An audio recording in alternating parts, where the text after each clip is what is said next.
नमस्कार मंडळी, हल्ली क्राईमच्या घटना अनेक ठिकाणी घडताना आढळून येत आहेत.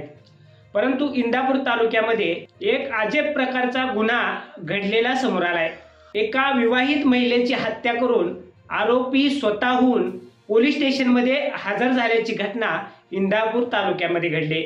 बघा या संदर्भातलं आमचं हे सविस्तर वृत्त.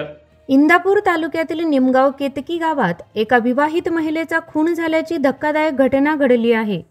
सुनीता दादाराम शेंडे, वय वर्ष 33, राहणार निमगाव केतकी, तालुका इंदापूर असे खून झालेल्या महिलेचे नाव आहे.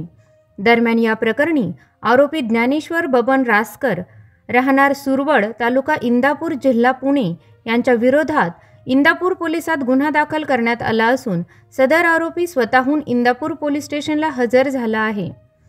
बुधवारी रात्री 8 ते 8:30 वाजण्याच्या सुमारास निमगाव केतकी सराफवाडी रोडवरील अजिनाथ मोरे यांच्या पत्र्याच्या शेडमध्ये ज्ञानेश्वर रासकर याने अज्ञात कारणामुळे सुनीता शेंडे यांच्या डोक्यात, पोटात, छातीत आणि हातावर चाकूने वार केले. यात सुनीता शेंडे यांचा मृत्यू झाला. या प्रकरणी मयत महिलेचे पती दादाराव निवृत्ती शेंडे, वय वर्ष 37, व्यवसाय बिल्डिंग कन्स्ट्रक्शन, राहणार शेंडे वस्ती, निमगाव केतकी यांनी फिर्याद दिली आहे. सदर गुन्ह्याचा पुढील तपास पोलीस निरीक्षक सूर्यकांत कोकणे यांच्या मार्गदर्शनाखाली पोलीस उपनिरीक्षक पुंडलिक गावडे करीत आहेत.